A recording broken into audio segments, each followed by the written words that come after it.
travel for me has always been another option at life. And, what kind of an opportunity to control the environment that you're in and the space that you occupy.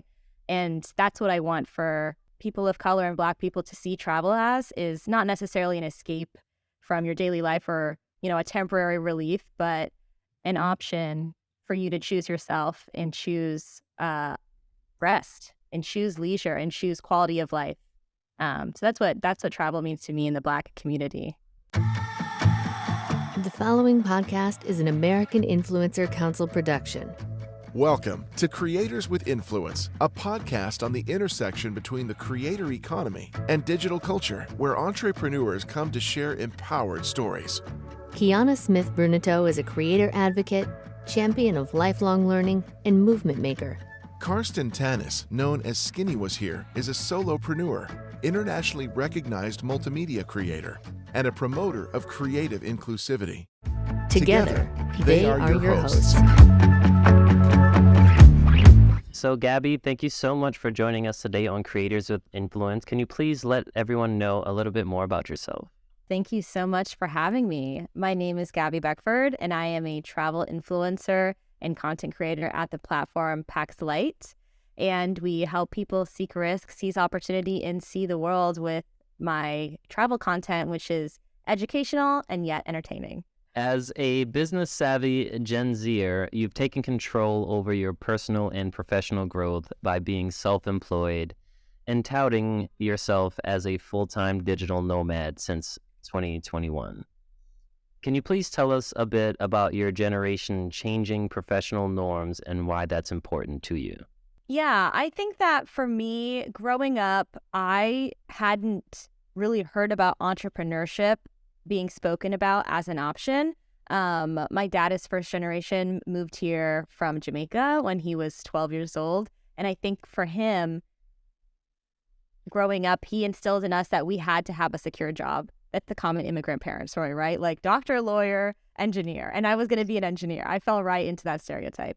But it wasn't until I got to college, started hanging around more of my peers, a more diverse group of individuals and more of my generation, when I started hearing about people having side gigs or side hustles or going into entrepreneurship or even dropping out of college to pursue what they loved. And that was something that was so novel for me at the time that it really changed the way that I viewed myself and the autonomy that I had over my life, I guess.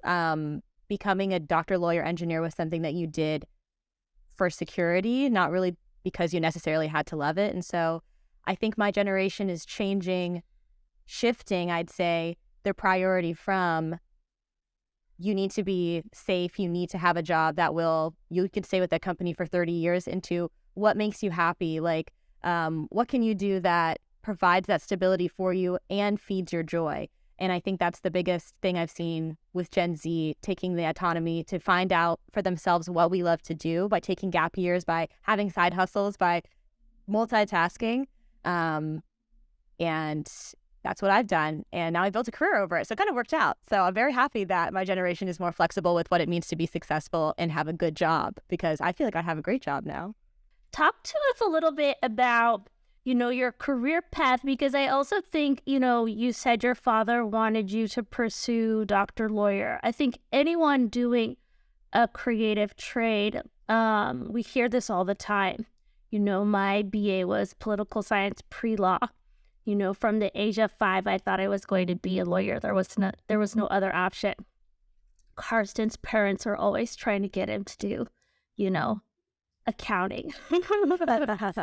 So I got my start as a creator with a hobby. Like most other influencers and creators I know, it started from passion. It was an online blog I had to share my personal accounts of my travels, to answer some recurring questions my family had. So instead of saying the same story every Christmas, I could say, just read this thing I wrote about it. And it turned into storytelling. It turned into having an audience that wanted to hear what happened next or where am I going next, and kind of started following my journey. And so it turned from that personal diary into answering questions from a community, and then to leading that community and becoming a voice for Gen Z, becoming a voice for travel and kind of a leader in the space, something that I never expected. So it came from a passion, and it kind of took over a life of its own. I started getting reached out to by publications asking for my opinion on pieces or questions about things, and social media platforms changed. I grew my following. I changed my creation style, and just slowly over time, I started realizing that I really had something sustainable that was more than a hobby or more than something I did on the side. It was a community. It was a real entity that I had ownership of and responsibility for, and I wanted to grow and nurture. I think you and Karston have a lot in common, especially both owning travel. And I think that as creators of color, I did semester at sea, which is 100 days around the world. Love There were maybe a handful of Black students. One, because it was very expensive. I would love for you both to share, inspiring other people of color, BIPOC, to pack that suitcase, get that passport. Honestly, I feel that you touched on something that many people don't really dive deeply into, which is like building a community. So I think that prior to social media, I was always involved in some sort of community, whether that was like the chess club or being a pro BMXer or just, traveling around the city and taking photos. But when social media really started to flourish and we started to be able to connect with people across the world in milliseconds and explore all of these different backgrounds and cultures, it really opened the door to what was possible for us. And I think it's so important for people to really step outside of that comfort zone. I think it's something that we've adopted as solopreneurs, but realistically, behind the solo person, there's a whole community that's like pushing us and inspiring us to do the same. So is that the same for you? What's your experience like? I definitely think that for me growing up, my dad was in the military. And so the first travel experiences that I had were PCSing. I was born in San Diego. Within my first year of life, we moved across the country to Virginia. And I've always just been kind of in an environment of adaptation, change, building new communities. And I didn't realize that that was what I was doing or the skills I was developing, just living my life. But I also think that growing up, seeing in a military setting, other Black officers and other Black military men and other Black families living abroad, I think without knowing it showed me what life could be like, or the options that were available for people of color and for Black people to live abroad in a different place and not have to worry about, gun violence in the U.S. or racism in southern U.S. When we came back from Okinawa, we were in Virginia, and that's where I really experienced like what it was like to be Black in America. And so travel for me has always been another option at life, and what kind of an opportunity to control the environment that you're in and the space that you occupy. And that's what I want for more people of color and Black people to see travel as, is not necessarily an escape from your daily life or, a temporary relief, but an option for you to choose yourself and choose rest and choose leisure and choose quality of life. So that's what travel means to me in the Black community. I think that's super powerful because, when I started doing my big travel in college, and you're just meeting all of these people with different experiences and food culture, and it makes you, it challenges what, your perceptions of how you grew up. And it makes you a little bit stronger in who you are as a person of color, because you're coming up against different cultures, and I think that and then people are also more curious about you. The first time I went to Japan, I thought I was like a celebrity because people love like hip hop and like all the hip hop clubs. Absolutely. Yeah, and so it's like then you go somewhere else, and then you're like, totally embraced than if you were like even in your own hometown. Yeah, and to touch on that, I think that it's really like stepping outside of your comfort zone to be the introduction to other cultures, to the Black community. I think that's super important, and there's a responsibility in that. The same way that you talked about responsibility with like social media, the ability to offset, stereotypes or prejudices based on, media. When you meet someone in person, it's hard to really lean on those things. So I think that we're the first introduction to a lot of these cultures, a lot of these countries to the Black community. So the responsibility there it's paramount. Exactly. And I think that is true. And for that reason, some people might be hesitant to travel abroad, because I'm going abroad or having a trip for leisure. I'm going abroad for my own personal growth and my own personal experience. And suddenly, sometimes you can be saddled with, you're a representation of what it means to be a Black American. If something happens to you, you need to act right. Or something happens to you, you have to make sure that you're thinking of the community that's greater than you than just yourself. And sometimes that is kind of a responsibility that you don't want if you're just going to sit on the resort and hang out. So I have to be, right? So I have to be cognizant in my content that, I want to set the expectation that your travel experience is for you, and that it should be, you should get out of it what you want to get out of it, but also that, the perception of you that you curate will be seen no matter what your intentions are, what you really want out of your trip. And you kind of do have to balance both of those as a Black person traveling. Existing in the U.S. and traveling abroad.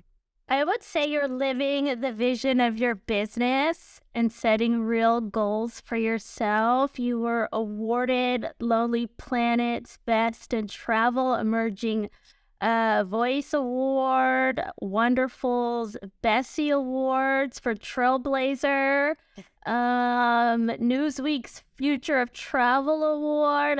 There's a list goes on.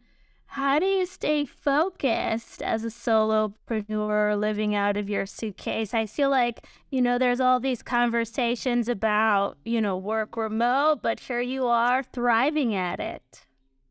Thank you so much. It is surreal to be recognized in that way from such awesome publications and communities in the travel space. And for me, the secret to staying focused, I think, is that I don't. I think it may look easy, or it may look from the outside that things are just going super well in multiple areas all the time. But the truth is that if I'm excelling in one area of my business, I'm probably lacking in some area of my personal life. I probably haven't called my mom like I need to, or if I'm exceeding in some area, working with a brand or having great campaigns going on, my team probably hasn't been as such great communication with me to support them. So to stay focused, I really have to take things a day at a time and set really measurable KPIs, like results that I want from the things that I'm doing, with the knowledge that it's a balancing act and that I will have to compensate and go back and, put Band-Aids on the things that I missed out on because I am just one person. So I never want to give the impression to anyone that I have everything handled. My systems are moving. I've hired the perfect amount of people for every project. Like, it is a balancing act, meaning it's 70-30 sometimes, it's 80-20 sometimes, and rarely is it ever perfectly balanced. Wow. And I love that transparency, because I think when you're on social media, people see very curated and perfection, and the reality is anything that all the awards come with major sacrifice. That's exactly it. Yep, they are not just tossed at me for fun. I have worked for them, and I'm also sacrificing other things for them. And can you tell us how your business has evolved over time? Because I know that you mentioned like you being solo, but then also having a team. Like, what are some tips and tricks that you have business-wise, or just the evolution of your business in general? Yeah, I love that question. So for a long time, it was just me. Really, when I quit my job to go full-time was the beginning of 2020. Coincidentally, I think a pandemic happened at the same time. So it was a lot going on in many perspectives. But the downtime from the start of the pandemic gave me an opportunity to look at my business, take a step back and look at it holistically. And I saw the opportunity of time to start taking on some interns. So I'm chaotic. I took on 20 interns that summer of 2020, just having them do a few hours of work just to get to know them, start to build my own skills of leading a team and checking in with them on a daily basis, tasking them, following up on those tasks, things like that. I knew I wanted to develop myself and them at the same time. So I literally worked with 20 interns. It was crazy, of different time zones and countries. And by the end of it, I had a small team of 2 or 3 interns who I felt like really added a lot of value to the Paxlight team in a longer term circumstance. So they stayed on with me. And to this day, one of them, Taylor, call her my second brain. She is the backbone of Paxlight to this day. She is my virtual assistant. She helps me so much with the things that fall through the crack for me. So for me, it was, I don't know, drinking out of a fire hose. Like that's how I learn things, is just like toss me into it and I'll like sink or swim, and I had to swim through it. But if I had to give tips to someone who didn't want such a chaotic way of bringing on a team, I would tell them as a solopreneur to write down the things that they do on a daily basis. Do that maybe for 3 days, the tasks that you do on a daily basis, and look at the bottlenecks. Look at what brings you down. Even if it's not difficult physically or time-wise, intensively for you to do, what's bringing you down mentally that it takes a lot out of you to be able to do that, and the energy would be better spent somewhere else. That's the first thing that you need to outsource, because that's the bottlenecks on your efficiency, your reaction time, your productivity. Get those bottlenecks out of the way first, and then you'll be able to hire for things that you could be doing better. Like maybe you do need a graphic designer who can elevate your brand in that way. Get the bottlenecks out of the way first, and then move on to optimizing. Yeah, I think that's a really great tip because, when you are a creative person, I think, there is a level of perfectionism that everyone has. Like you've built something, it's your brand, and then, to pass that off to someone that might not have the same sort of Q&A that you have can be really difficult. But then if you don't, you might not grow.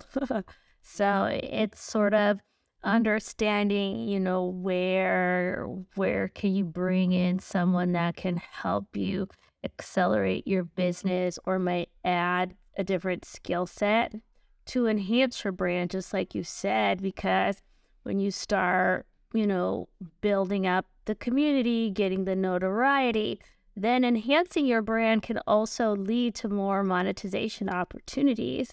And so all of those things, are super important in that stage of that climb from the nano, macro, mid-tier, macro, mega.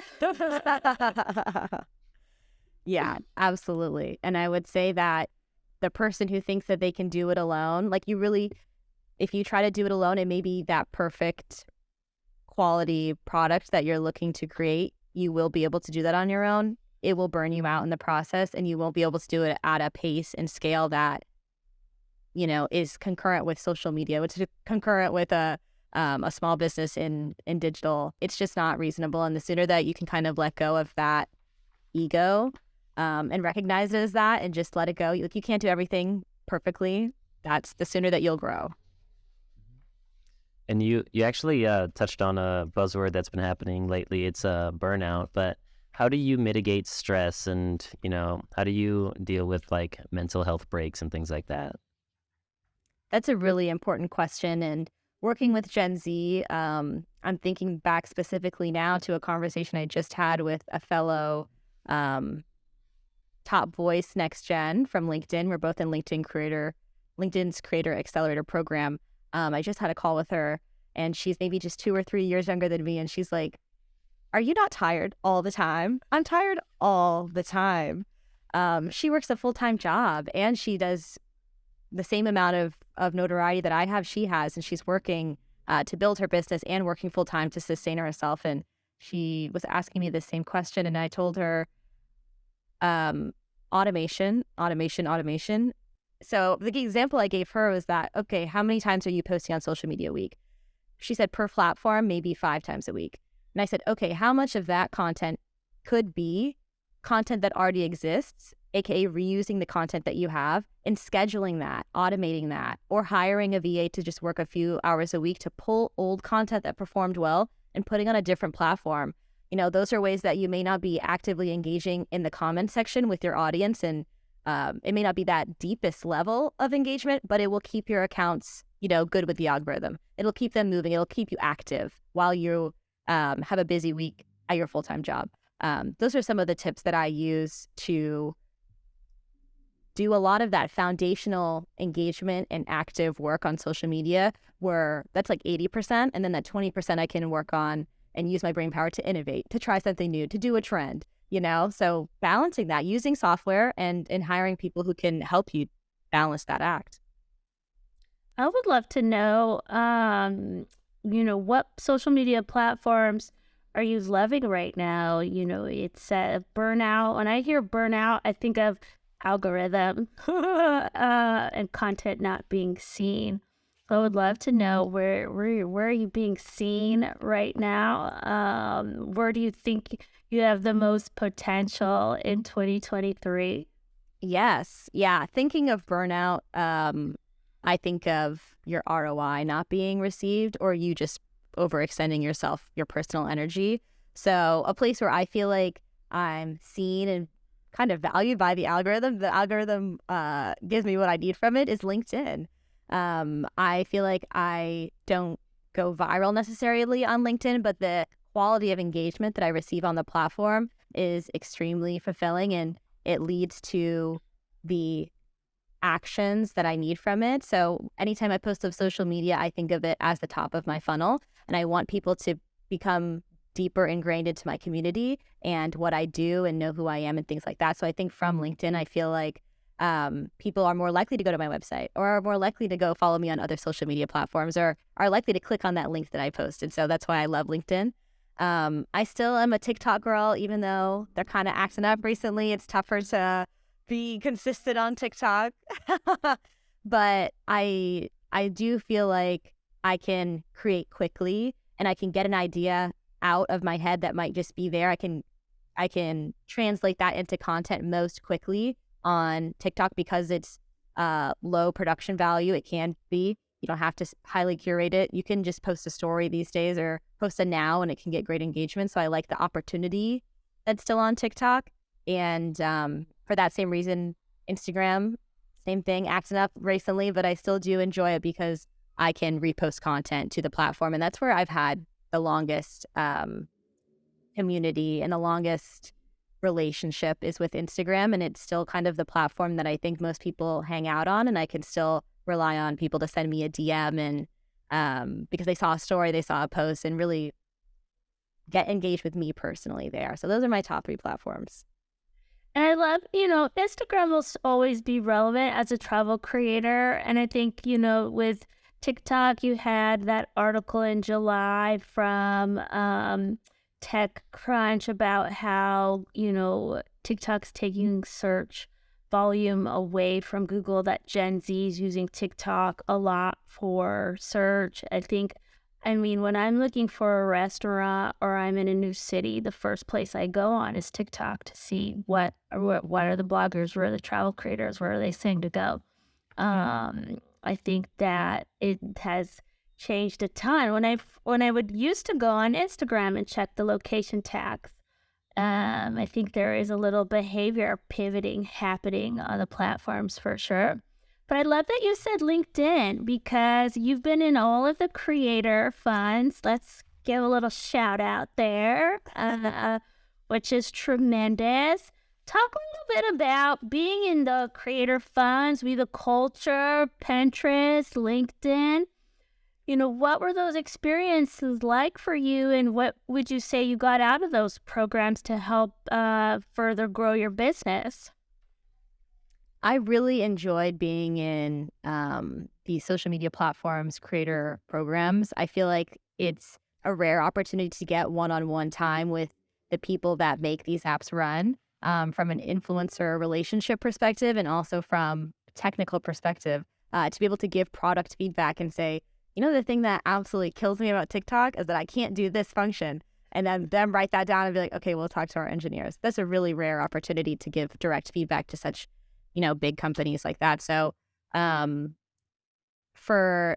would say that each program was run extremely differently. And the first creator program I did was with Facebook. It was We the Culture.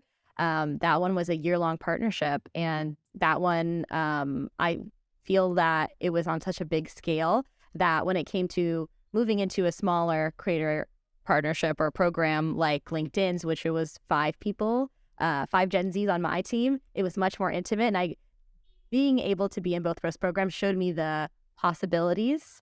The possibilities of these programs. And even now, I think I went basically from 100 to 0 on the scale of intensity and deliverables and stuff. And so now I'm like, oh my God, there's so much in between that is an opportunity for other social platforms. I would love to be in more creator programs so I can have a larger breadth of experience. And the biggest takeaways for me was actually from those programs was being connected with other creators and the community that I was able to build between other creators using in these programs. And I think that's such a good point because, one of the things creators don't do enough of is connect. I think that, and that's so huge. Like with the American Influencer Council, you really have your creator members as colleagues. And it's super important to have that network that you can dial into, just as you would if you were in corporate. It's just so key. So I love that about the creator programs is that you have all of these unique points of view and perspectives coming together and all, with an entrepreneurial mindset because everyone's, has a strong brand and book of business. So it's super exciting. Yeah. And I think too, the strength in those programs is being across niches, being able to be in a TikTok creator program and talk to someone who's in fashion, who's in tech, who's in crypto. I'm like, I don't have no idea what's going on in crypto. So it exposes me to new information in a way that I think I can better my own content by being between niches and grow as a creator by seeing the possibilities. Yeah, it's really invaluable. One thing that I want to mention, because you speak about being invaluable, I think that your experience speaks volumes for who you are and the things that you've achieved during your time as a creator. Can you share a little bit about the resources that you have on your site and I guess tips for anyone that's looking into solo travel or, full-time travel? Yes, I love talking about travel. And if you get me started, you may not be able to get me to stop. But I will just say the places to get started on my platform, I've created starter hubs for this exact purpose. I have on my website, you can go to the homepage and it will lead you to these different starter hubs. So a starter hub for digital nomad lifestyle, what it means to be a digital nomad, my favorite products that I have that help me live this lifestyle on a daily basis, some articles with tips like Reddit forums that I would join if you want to be a digital nomad or books that I would get. I've created all that as a starter hub because I know that if you find a word like that or you find an option like that in life and when it comes to travel, you're like, okay, how the heck do I get started? Like, what is my first step as a newbie? And that's why I created those hubs. So I have that for digital nomad lifestyle. I have that for solo travel. I have that for PTOs, which are what I call paid travel opportunities, scholarships and grants.